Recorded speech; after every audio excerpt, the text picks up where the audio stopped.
The biggest takeaway from today's episode is to stay ready so you don't have to get ready. Paige Griffith, who is a lawyer and CEO of The Legal Page, sits down for an open conversation about one of the hardest years in her business and how her perseverance led to her building a multi-six-figure business in a matter of months. She also walks us through some of the major lessons she has learned, how coming from a place of service always pays off, and how we as business owners can work with what we have to build the business of our dreams. Now let's get into the episode.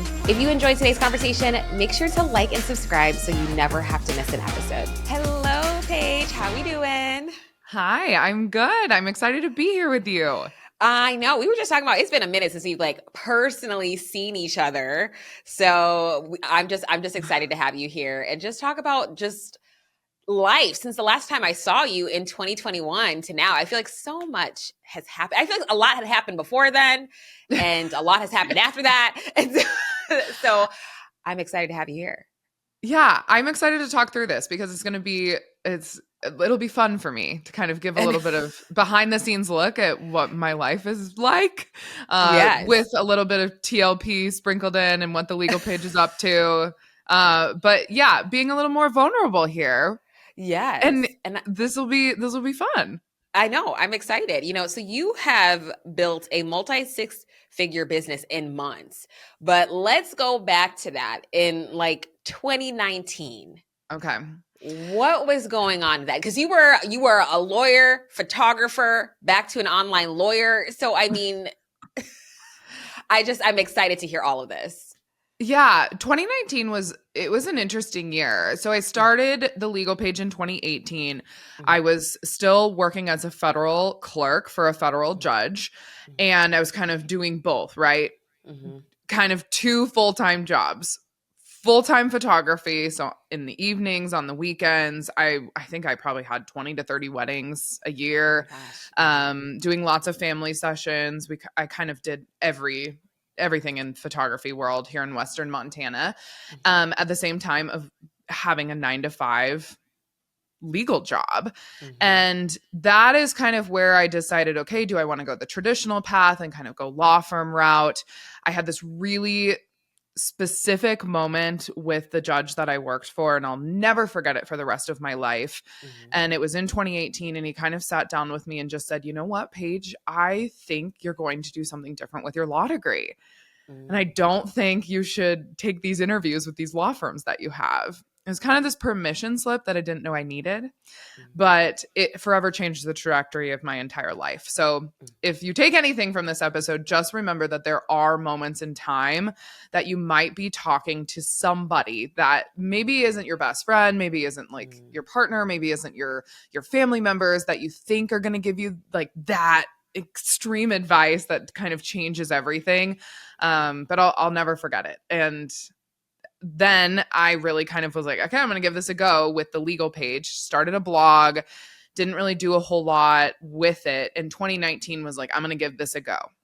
Mm-hmm. And I know you wanted to talk about 2019, and it gives me a little bit of PTSD, to be honest. Because it's this year that I'm like, oh, so many bad things happen.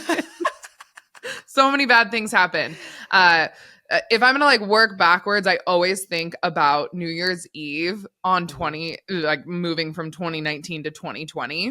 Mm-hmm. And it was such an intense year for me that I have never, ever been so excited for New Year's. And I remember crying tears of joy moving into 2020. And I'm like, this is going to be the best year ever. 3 months it's later. Funny thinking about now because it was 2020 that I was going into. Nobody knew, right? January 1st, 2020. So it's just, I chuckle thinking back on it. Oh, Paige, you think 2019 was bad? Let's give you the world that occurred in 2020. Let's take it up a notch. Let's take it up a notch.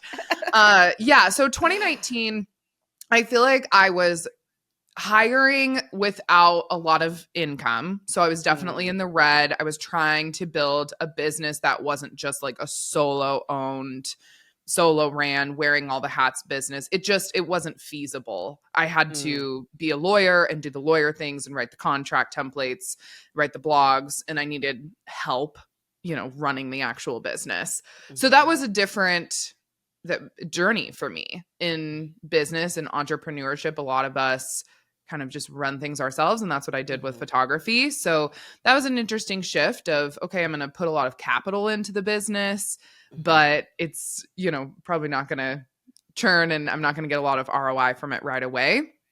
And then I feel like I was throwing things at the wall and seeing if they were going to stick. One of them being an online course. It flopped. It didn't go well. It's kind of the dentist effect in the online world or the online legal world, where you're thinking, okay, so yeah, let's teach people how to be their own lawyer. And they don't really want to be their own lawyer. They just want you to do it for them and tell them what's wrong.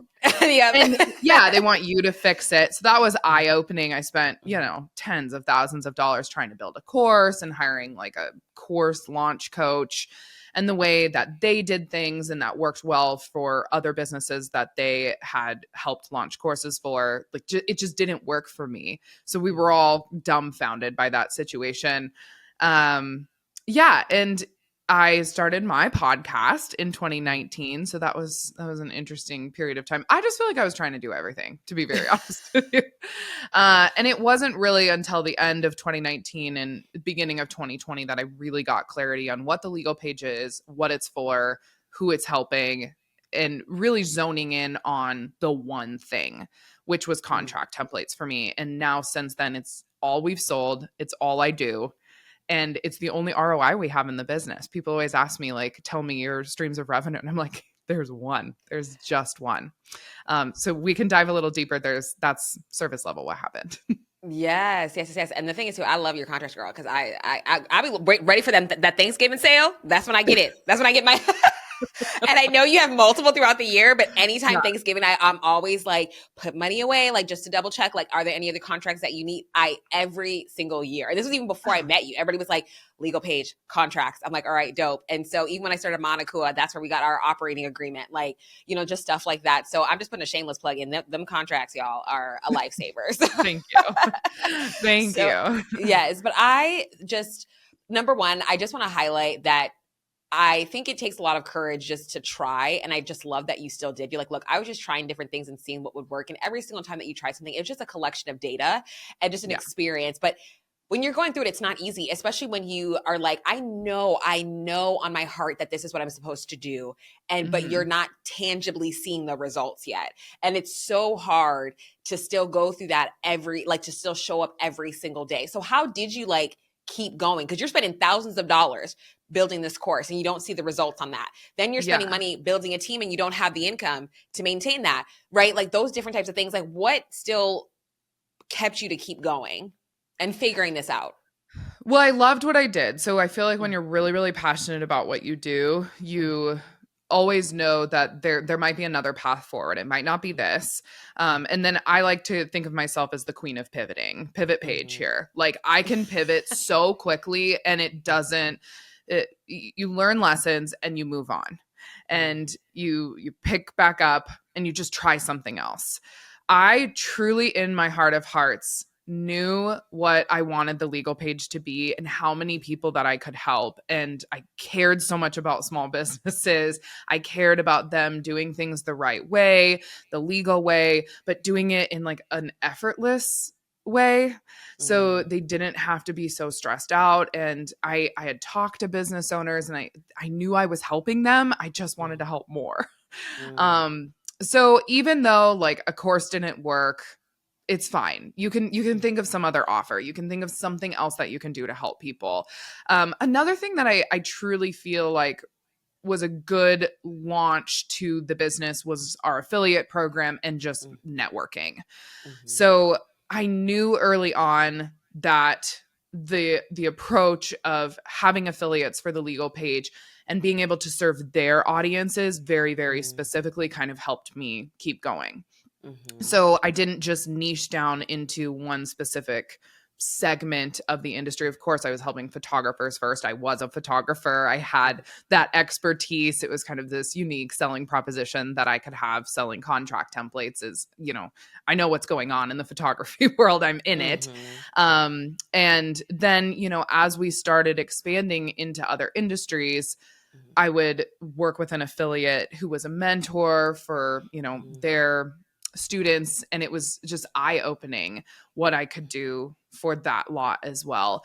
So yeah, I would say that's kind of what kept me going, was just my connections in the industry, having all those people be like, no, you can help me, and here's how you can help, and just learning from them on, okay, maybe this is the way that I should approach this through the legal page, and doing a lot of free education.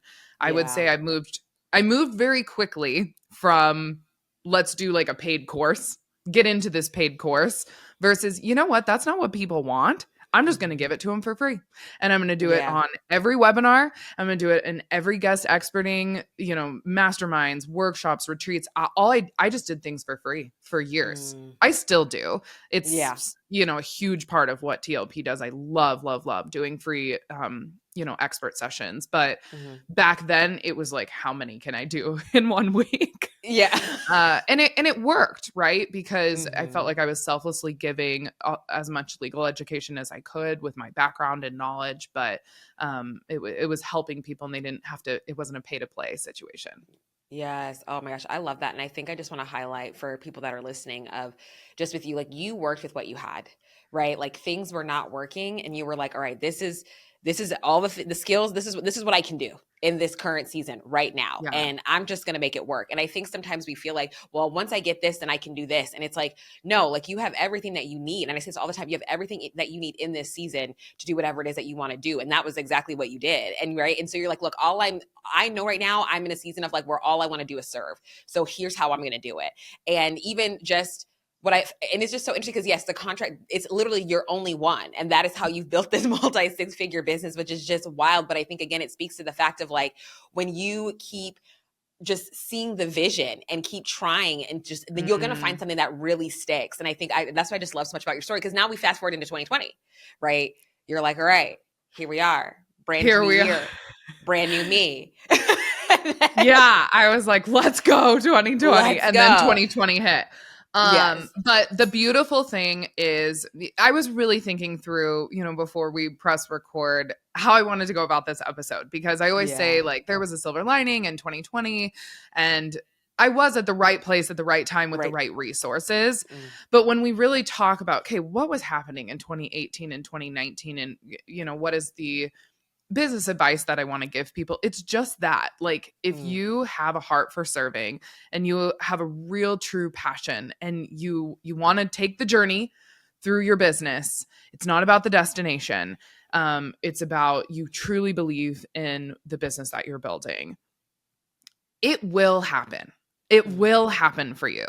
And now 4.5 years later, I can look back and be like, mine was a world event that really helped the business.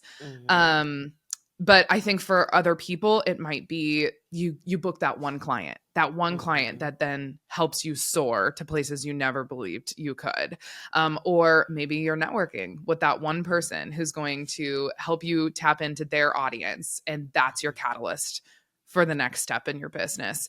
So just know that like there's going to be lots of failures. There's going to be lots of ups and downs. But I always think that people do have one moment in their business that's like, this is it. And are you going to take it, right? Bull by the horns, or are you going to just ride that for as long as you can? And for me, it was an entire industry. I didn't want to fail. And I was so worried about the wedding and event industry in 2020, as lots of us know. I'm sure I'm giving some people some PTSD right now that are listening in. It was a really tricky period of time, March, April, May of 2020. I was helping tens, if not hundreds of thousands of business owners think every single vendor at a wedding and event, and then all of their clients as well, really navigate waters that had not been navigated before. And there was a lot of force majeure situations that there was no case law, there was no precedent. I mean, we were really trying to dig into the legalities surrounding it, but also the ethics and the morals surrounding it as well. And it was pre-kid Paige, so I had lots of time. I had the ability to work 16 plus hour days, and just, I just cared so much. I didn't want all of these businesses to go down. That's where I was at. That's where my head game was, they all have contracts with clients. They're not the best contracts. No one, that's my silver lining is everyone was laser being focused on contracts at that time. Clients were, they were trying to figure out how to get out and reschedule or, change or not lose money, maybe get some refunds. Clients really wanted refunds at the time, but then that would hurt all of these small business owners and service providers who were vendors. Like their businesses would go down if they had to refund everyone. So the name of the game was really keeping the industry as cohesive as possible with steps moving forward. So clients kind of knew, okay, this is what all vendors are doing. This is normal. And this is how we're going to approach this. And I really think it worked, honestly. If I'm looking back at it, I think we all banded together in a really amazing way where a lot of businesses didn't go down, and it could have been a lot different. So yes. Yeah, that was an interesting period of time. And then I just built resources that everybody needed, right? Nobody had a rescheduling contract. Nobody had a cancellation contract. I remember doing them in overnight. Like I was up till really early in the morning, kind of putting together this bundle that everyone needed. And that's where the legal page just kind of exploded, which is crazy to think about. I know. That's the 2020 story. The early 2020 story, because then it kept continuing on throughout the rest of 2020 and 2021 and I think we're still in post-COVID era. We're slowly creeping out of it. Yeah, no, I agree 1000%. And you want to know what, Paige, your story kind of reminds me of this like saying, and I would say this all the time, like stay ready so you don't have to get ready. I feel I like that. Yeah, like that's what your story, like that moment, right? Because you always have to think of like, just again, back in 2019, right? Like everything's failing, but everything's preparing you for this next moment, though it doesn't feel like it. So then when that moment comes, you ready because you've already been through this rodeo multiple times. You know what I mean? And yeah, it's so true. I mean, I was instilled like early on, like, don't give up, Paige, don't give up. Something will happen, or you'll figure out what's going to, come next. But you're right. It's like, get ready or stay ready so you don't have to get ready. Because then when that happened, if I would have had to get ready, that would have taken way more time. And it was so immediate. Like you had to have things so quickly for people because they were all reeling with what was going on with the shutdown and weddings and events and in-person gatherings not being able to occur. 1000%. I know you said like obviously too, you were at the right place at the right time, but then also too, I do think it's just like also alignment because you had literally been preparing for this. Like you already knew early on that you were going to start focusing on contracts based on all the failures from 2019. Yeah. So you were already moving in that direction, right? So if you weren't moving, you wouldn't have had it. So that even like, yes, right time, but I think it's a moment that you prepared for because that moment was yours regardless. You know what I mean? Like it was never going to pass you and that type of thing because it's so needed now. Cause like even for like I literally bought my first contract from you that year. And I think so many of us did. Cause I was like, I know she's a lot of people. A lot of people. And like, I just felt so confident afterward because I was like, look, I'm not a photographer, but like, look, I remember being like, let me see if she got something from me. I was like, oh, lo and behold, here it is. I just was like, just because I saw how much it affected the photo, like the industry, the photography industry so heavily, and it started, and obviously to other people, marketing, like so many different things. And you're one of those businesses that, yes, it affected a lot of businesses definitely took a hit, but you're one of those businesses that like saw a lot of growth that year. So even through 2020 into 2021, like what were some major things that you just like really learned as a business owner? Hiring. Finding a team that could really help support the legal page and support all of our customer base behind it. I knew really quickly I couldn't do all of the things that I had been doing. And I think that was a learning lesson too, is I was worried in 2019 about being in the red and like having, team members on board. And there was a lot of back and forth, right? A lot of contractors like, okay, I'm going to hire you now. And then this isn't probably the best time. So then I'm going to let you go. And there was just a lot of back and forth. And in 2020 and 2021, I was like, I need to hire some really big key players here for the business. And February of 2021, I hired two of the best hires I've ever had, and they're still with the company now. I learned a lot of leadership and manager lessons in 2019 as well. I'll take responsibility for, I was young, and you need a lot of failures to be a better manager and leader. And so every instance of that through the legal page has been, I want to build a team that's all about the team and all about what we're doing, and loves their job. And I just want the culture to be, great for everyone who works for us. So yeah, that's what I did in 2020 and 2021. At the same time, I decided to have a baby. So that was like a pivotal shift in 2021 as well. I had my first kid, and then I was balancing kind of motherhood and entrepreneurship. And that was a whole new adventure. But yeah, I think again, I was preparing myself again for what was to come in my personal life without really knowing it. I was like, I need a lot of support here in the business because my personal life is going to shift so drastically. It's going to shift. Yeah. Yeah. So that's kind of what I was doing. And at the same time, I mean, we were just growing so quickly, like keeping up with that pace was challenging in and of itself. And all of the other industries, because imagine, I was helping the wedding and event industry very specifically for those 3 or 4 months at the very beginning of the pandemic. But then everyone and their dog wanted to be their own boss, and people were shifting from corporate into entrepreneurship like wildfire. And so there were so many other industries that people were like, do you have a contract for this? Do you have a contract for this? So we were just also churning and creating as many new industry specific contract templates as we could. That's kind of okay, there's like I know, but there's like I have so many questions in my mind. I'm like, okay, slow down. Ask away. I know, because I'm like, oh my gosh. Okay, but let's talk about that though, of like, okay, you started hiring, right? But then also too, like the success that was so quickly. I don't think we talk about that enough, of like how as business owners are we maintaining when the success comes. So what did you do where you just were like, oh my gosh, like I'm assuming systems, automations, like what did that look like for you? I mean, all of that. Everything was, in my head and in Google Docs and Google spreadsheets. So the very first hire I made was an operations person. I called her an operations assistant. She quickly became an operations manager because she was like, you do not know what you're doing behind the scenes of your business. I was like, I mean, I kind of do, right? She was like, I got you. Like, sit down. Yeah. And so hiring, it was such a specific hire, but I needed it so much, and so did the business. And I think that also really helped align the rest of the team members that we had at that time, because I needed to be the visionary and the legal expert, and that is what I needed to focus in on. I mean, where they say like, what are the $25 an hour jobs and what are your $100 an hour jobs in the business? And I got a lot of clarity on that very quickly, because I needed to do X and I needed to hire a bunch of people to do all of those other things.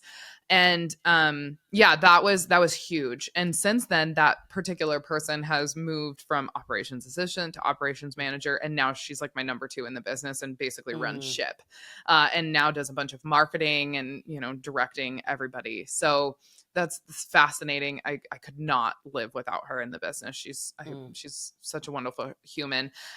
And one of the other I was trying to clone myself. And I realized pretty quickly I need to hire another lawyer, and I need someone else to do a lot of these legal things with me and alongside me versus me doing all of it. And I also hired that person at that same time. And so, that was like might have been the end of 2021 into 2022, and I was like, we have to find somebody that's similar to me. And there's a lot of them out there, if you can believe it. There's a lot of lawyers that don't want to like work for a firm and maybe have experience with it, but they see this kind of like new age of virtual online legal world. And she's been with the company since then as well. So those are 2 big hires where I was outsourcing a lot of what I was doing. Yes. I think that's really important though. So a question that I have as well, even just to highlight, would you say, because I personally feel like trying to figure out what your first hire is going to be is so difficult. Did it get easier after you hired? Like once you made that first hire, does it get easier to know, okay, what do I need to hire next? Yeah, it does.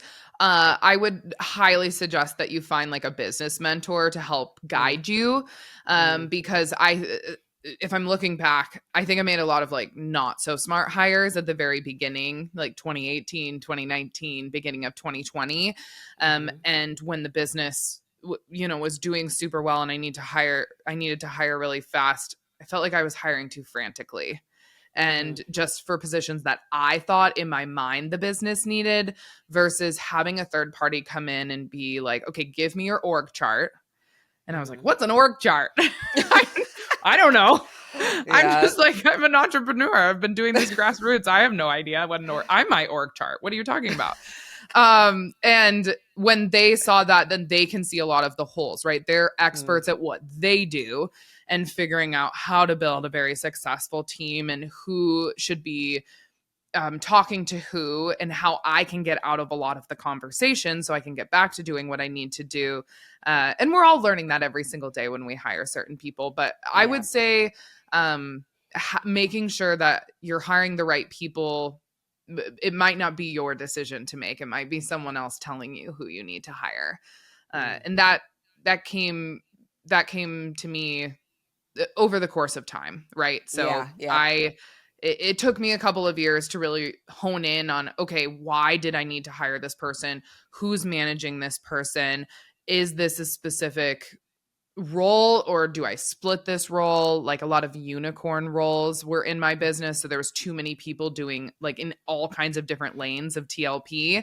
And those aren't great hires. Those people aren't going to have longevity in your business. They're going to get bogged down. They're going to be doing too many tasks and doing it at, a 10 to 20% level versus hiring people very specifically for one task and them doing it, 80 to 100%.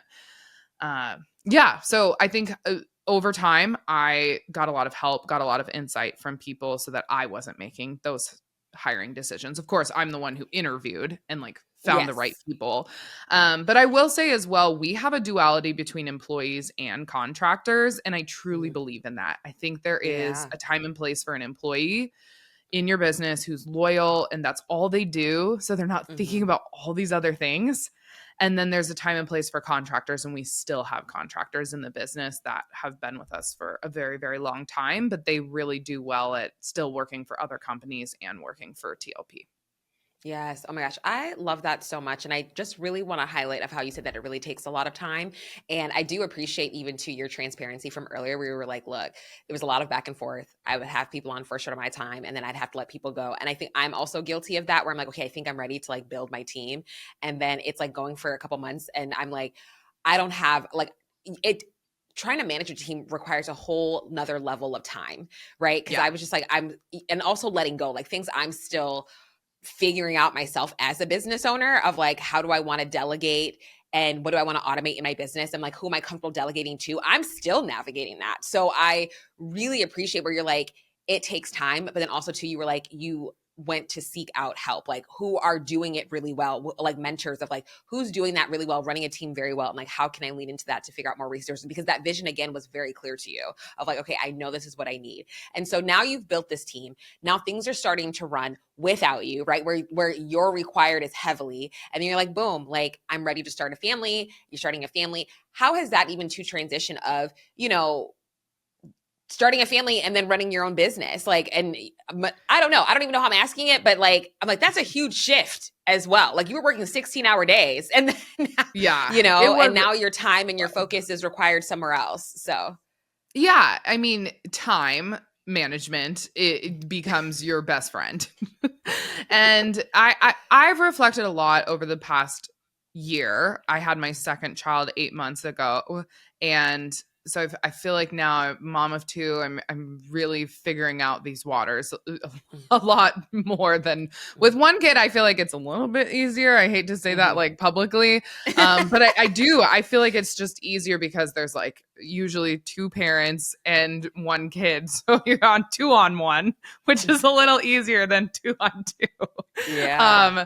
And yeah, time management is my best friend. Delegation is my best friend. I feel like I've had to hire a lot of or find a lot of help and Mm-hmm. support in my personal life versus just my business life. And I was always trying to Mm-hmm. find a lot of support in the business aspect of things, but realizing I might need that as well in my personal life because I'm a Mm-hmm. mom, but I'm also a business owner and I'm trying to straddle both of those. Having a really good support system as much as you can and being okay with having childcare providers be a part of my life, and I'm not able to be a full-time stay-at-home mom, and that's okay.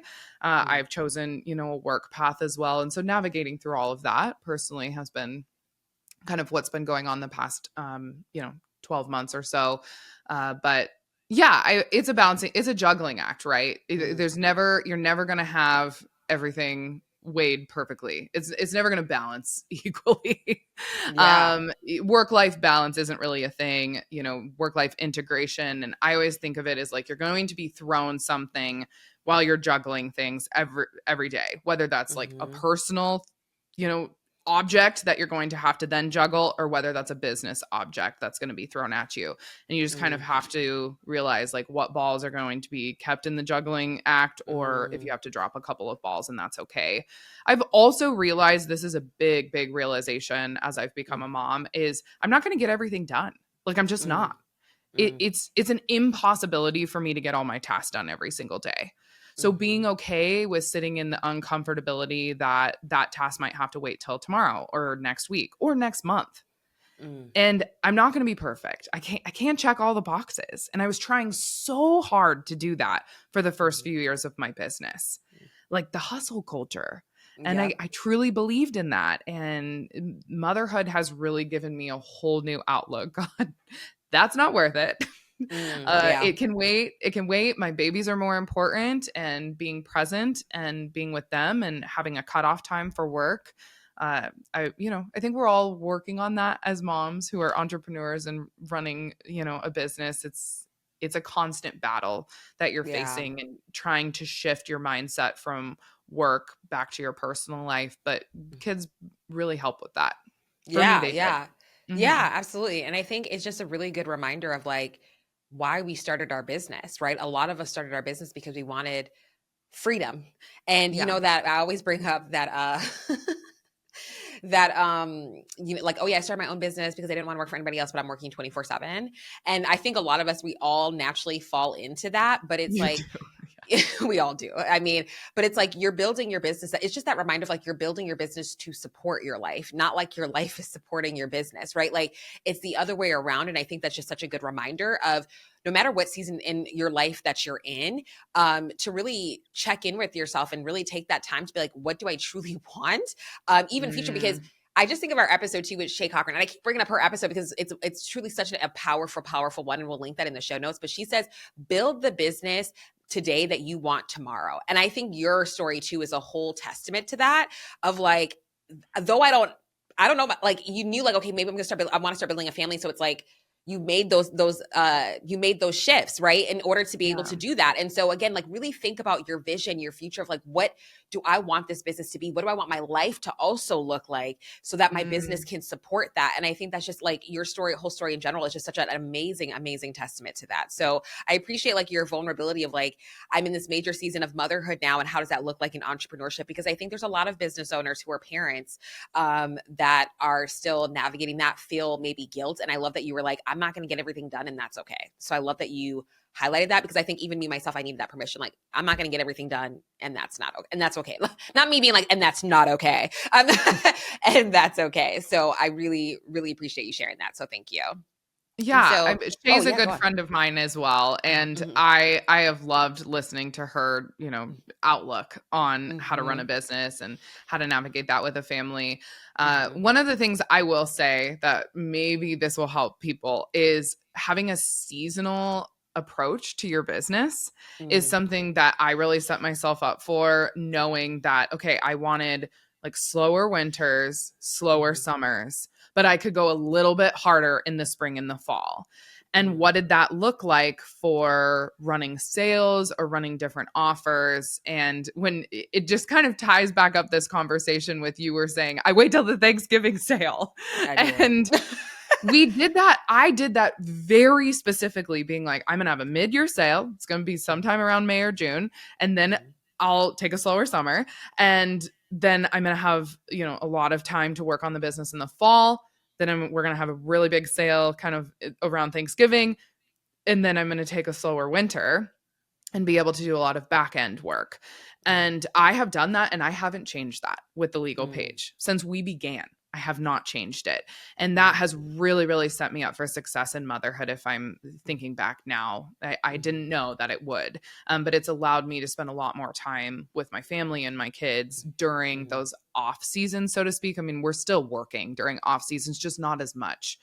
And I think Shay would be proud that I've done that, at least, like knowing, okay, we're going to have a seasonal approach. There are going to be some like work hard seasons, but knowing that the play hard is coming.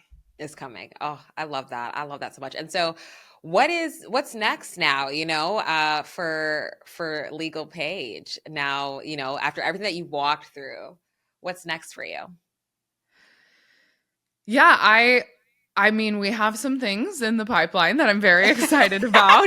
I'm like, oh, what is next? I can't share that yet, but I think, helping people implement the contracts into their business as seamlessly as possible is something I'm really looking forward to in the future.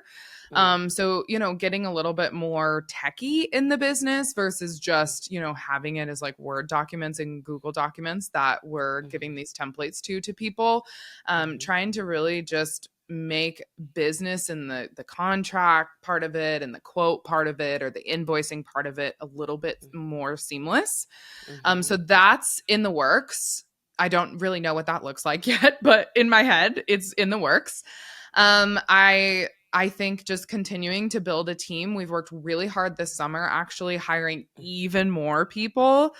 So I'm letting go of a lot more and giving a lot of management and leadership opportunities to other people on my team so that I can take a step back and focus on the things that are really important to me. We're working really hard on building our law firm, which is separate from the legal page. So I have a law firm that myself and now my attorney who is helping me with the legal pages, we're going to band together and support people a little bit more one-on-one custom approach.